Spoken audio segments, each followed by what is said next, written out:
غرامات مالية وزج في السجون هو مصير كل من تصدر عنه عبارات تعاطف مع قطر.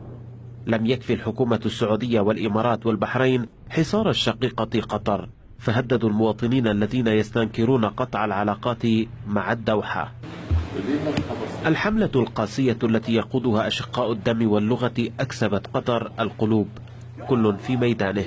نزل العرب والمسلمون في تظاهرات امتدت من تركيا وصولا إلى موريتانيا. واسم تصريح الجبير لا يمثلني أصبح خلال ساعات الأكثر تداولا في السعودية، ومؤخرا ظهر واسم عطلة عيد الفطر في قطر في الكويت.